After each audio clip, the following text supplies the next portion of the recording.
Alright y'all, here we are out in the woods. It's like 4:30 and I say that because everybody's gone home. We've had some mechanical problems and everything like that, so I'm gonna go work on this right now. It's more of a specialty project than the regular logging and thinning we were doing. You can see there's a power line right here behind me, separating this from the trees over there. Then we've got these over here. We've got the cutter right here. Alright, so what is going to make this different? This is a second thinning like we're doing there and some other places over here. But this is you know, right in front of the guy's house and driveway coming in and all of that. So they want to make this look, you know, prettier than what we're doing over there and, you know, normal thinning applications. So this is more of just like a sentimental project. So this is the last row in the block down here beside this field, and I don't see one. There's one up there, but anyway, they're leaving a little buffer right here. So basically from this row here, as you can see the rows cut in, on the left, most of this will get left. Maybe there's a flag over there, but take a little off the sides, but mainly just back through here. And as you can see, this has been thinned before, but it wasn't thinned real heavy. You know, we really typically don't, you know, do a first thinning really heavy either, but I do take out a little more than, you know, whoever was here before. I've seen, you know, I started in the second thinning down there, doing a normal second thinning, and it doesn't look like they took as much on the first thinning as we probably would have. But in your second thinning, you know, normally, like that right there would be your crop tree. That one's still pretty decent, but it's got a couple little crooks and things in it. But you know, normal second thinning, you would leave like 21 to 25 foot of space in between. So that means that one and that one would go, probably that little one over there, and this one would be your next crop tree, and that one over there with the flag would, and you would pick one or two of these. One of them would be, I would say the one on the right is a better tree, so then you would do the same thing. Now, being this is more of a specialty cut and he doesn't want to thin it real heavy, we'll go back to our example. This tree here will stay. It's already got plenty of distance on this side, so I'll probably take that one little one there, or this one here is bigger at the bottom, but it forks right there. So what I would more than likely do is just leave that one even though it is closer, and just take that one, because that tree is, I mean, it'll get bigger, but it's always going to have that fork in it, so you're only going to get a short log off of it before it just turns into pulpwood or small logs. I mean, even if it gets big around as a skidder tire, it's really not going to get any more log length, because where it forks at is not going to grow any taller, just bigger, if that makes sense to you. And that one right there is just a runt tree, and so is the crooked one behind it, you know, but I think that's past our buffer area. So hopefully that kind of gives you an idea of what we got going on here. A lot of times we don't do a lot of specialty cuts, but every now and then we do have to do things like that. But it's not a real big deal. It's just more time consuming, and it's really you know, where professionalism comes in. I'm probably not the, you know, world's greatest or anything, but I have been out here for 13 years, so I have learned a few things. And if you see, there's the field. I got tobacco and the gates coming in. And then you've got your driveway here that we were talking about. This side over here will be the same thing as this with the specialty, but we'll be taking it straight up there, and then it's a little crossing that goes back in there, and we'll be going out that way with these. There's a pond over there.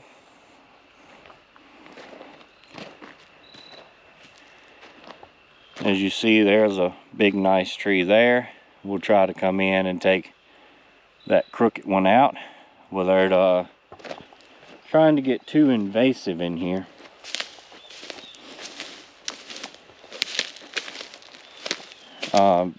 Being we're not going to take out as much as normal, I'm not going to have as much space to work with. As you see, the road comes up here and kind of stops before it gets all the way to the road part.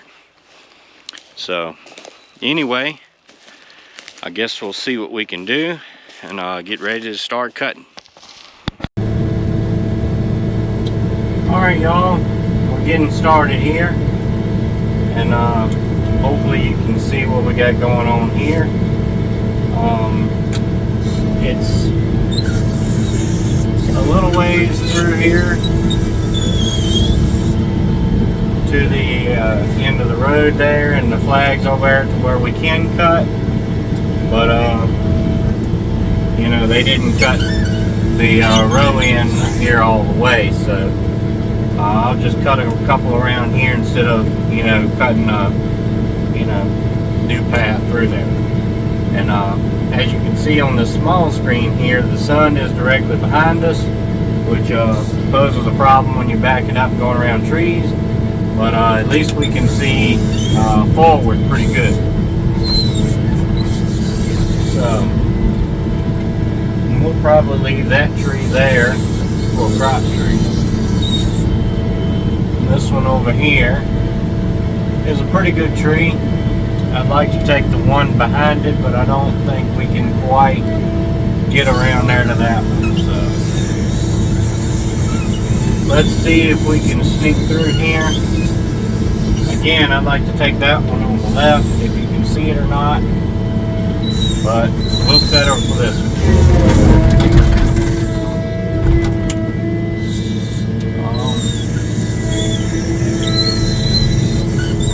This little one over here definitely needs to go.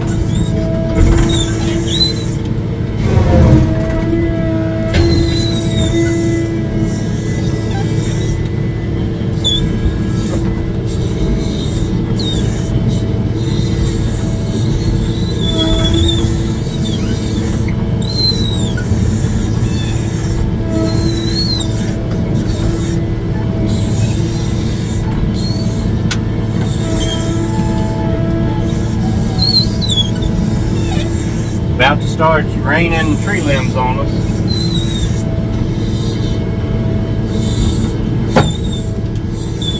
These have a big crown in them and a lot of limbs. So.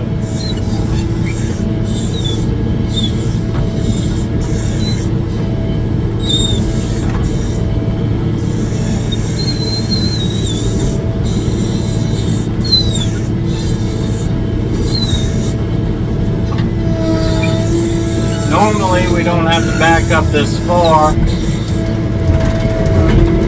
even with trees this big, but I'm trying to get a good open spot to throw them for one thing. And for another thing, if I throw them right up here in the end, then I won't be able to get back over them and pick any more. which I probably still will have to come in with the skidder and move these out of the way before I can, you know, really do a whole lot more, because usually at the end of a row like this, we don't have a driveway or, you know, something in the way like that, and you know, maybe it's just kind of some overgrown stuff at the end that we can kind of throw into a little bit. But anyway, we'll see what we can do here. I would like to take that little tree there, but yeah, well, I guess we'll take that.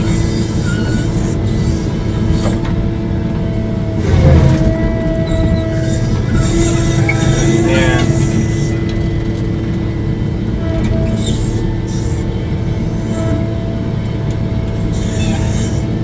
I would take that one, but I'd rather have that one to the right, but I don't think we can get that one, so.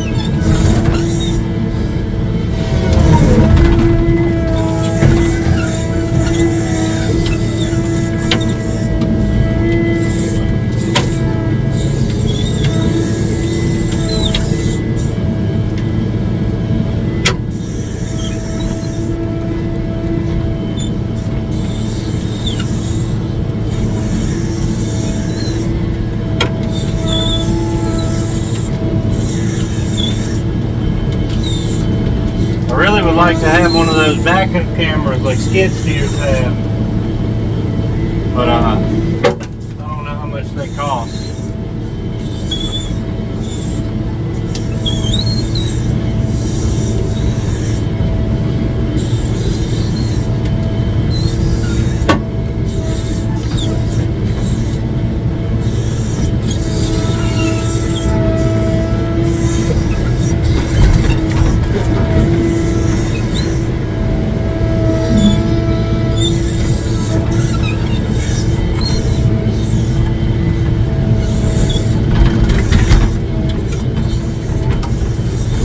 See if we can get a couple more in here, and then that'll probably be as you know, much as I can drive over at this point.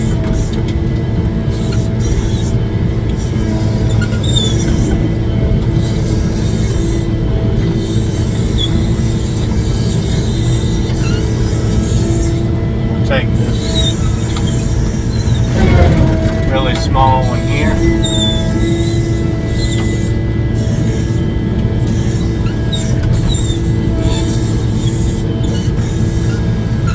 This one over here definitely has to go. Hopefully you can see it good on camera, but it forks up like 3 foot up the stump, so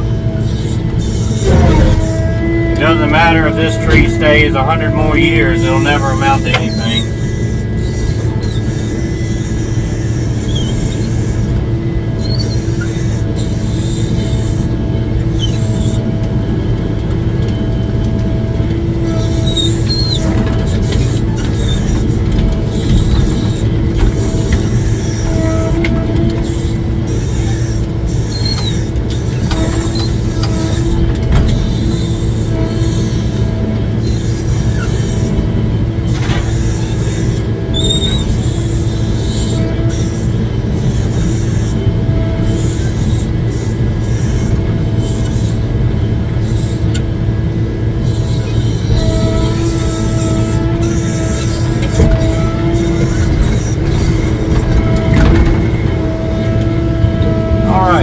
That's all we can get forward right now with our, I mean, I can drive over that, but it's more likely to throw the cutter around and slide into trees and things like that, and we're not looking to do that. So we're going to see here.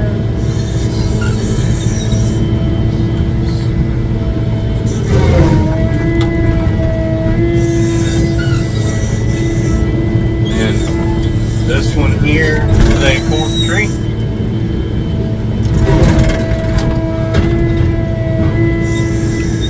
There's a forked tree behind that tree. And maybe we can get that one when we come in on the other row over there.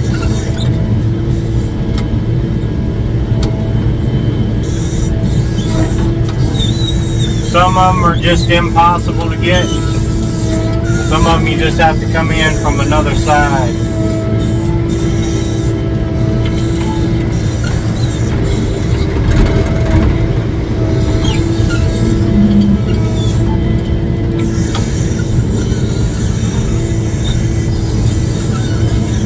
That big fork one over there, we'll have to get that after we move the drag. We'll take this one and this little rut here.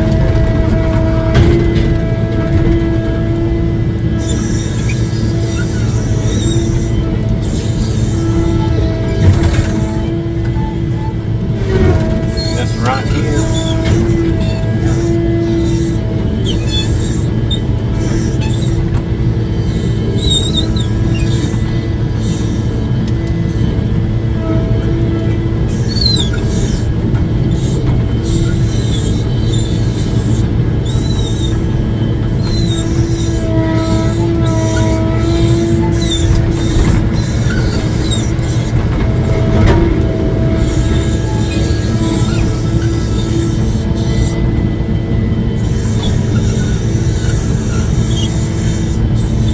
Guess we'll take this one here.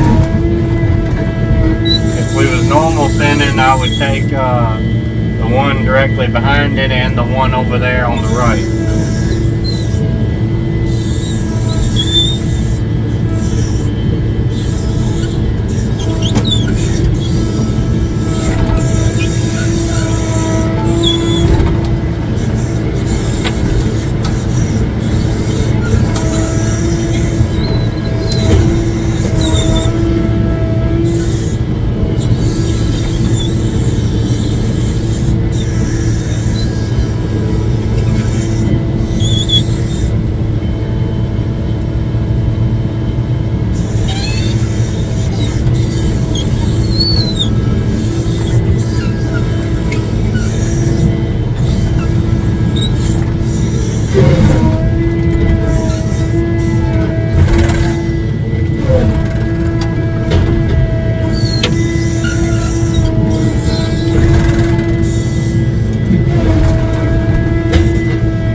That's probably one of the things that takes the longest to learn on running a cutter, especially thinning, is to be able to aim the trees exactly where you want them.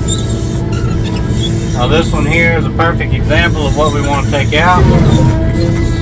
You probably can't see it from the camera at the moment, but a little ways up it forks off, so we can get that. We can take this little one, and we would take that one right there, but we'll leave that one since we're doing this on the conservative side.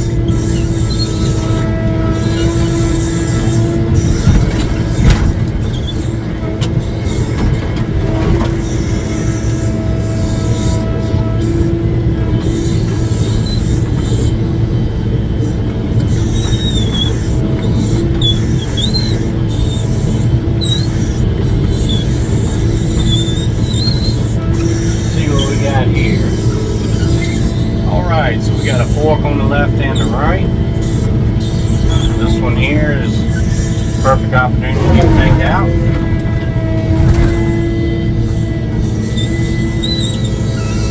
This small one here is still in our cut line.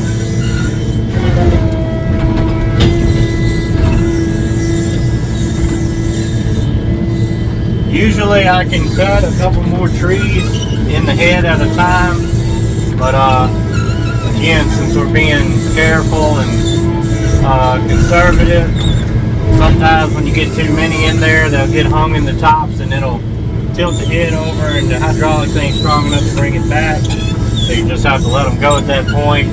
Or if you get too many in the head, one of them will get crossways, and then it makes it very difficult to throw in an accurate manner.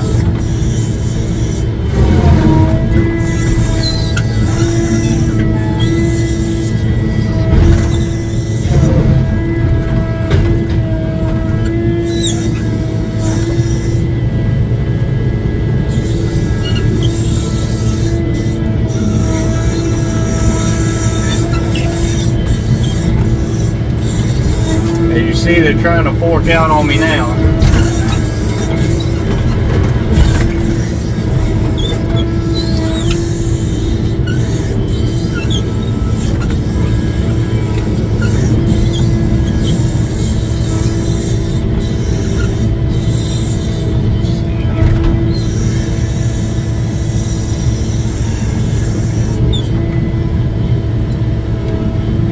Leave them for now and see what I'll do on the other side.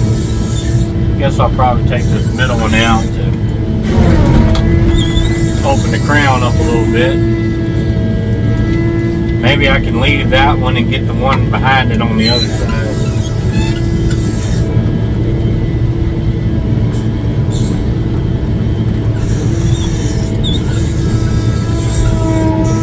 Hopefully all this is done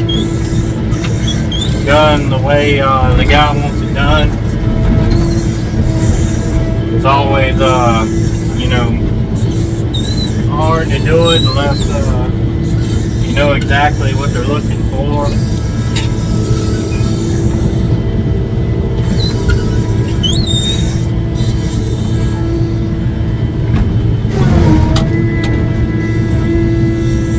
Always makes you kind of nervous. You don't want to you know, mess up and not be happy with it.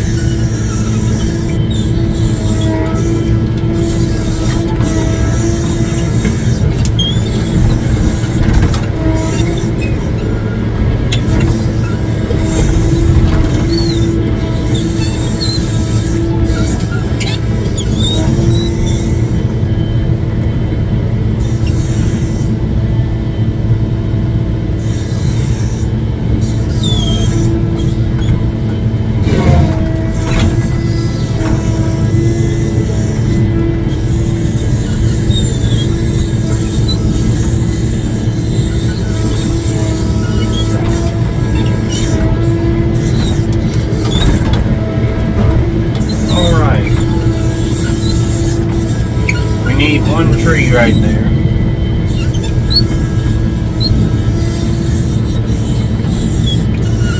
This one here needs to come out.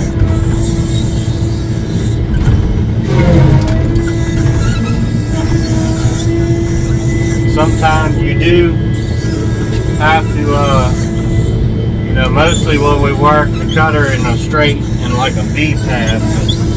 Sometimes you have to turn it all the way sideways or even pretty much turn it all the way around to get, you know, certain trees out.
Fortunately, I don't have a camera up where you can see through the top at these crowns like I do.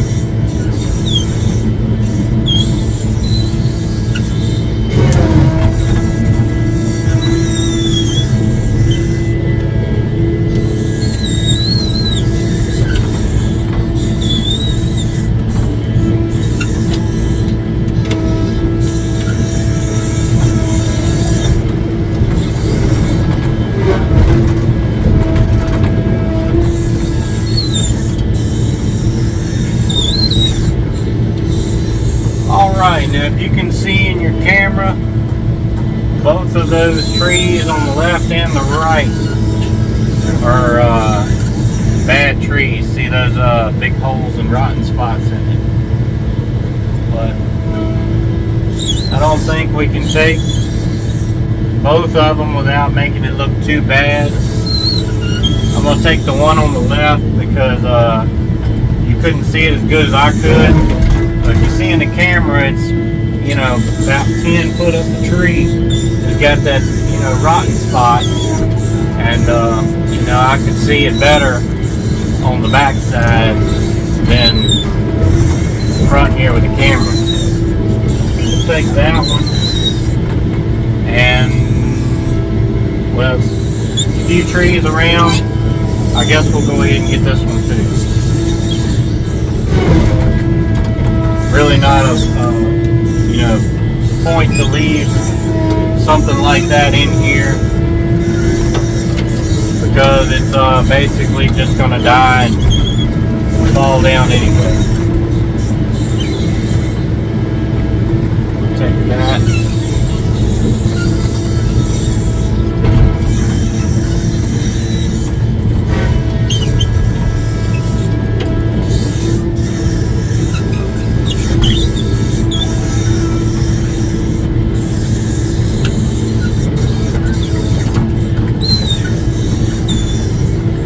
Up enough here, we can see what we got going on.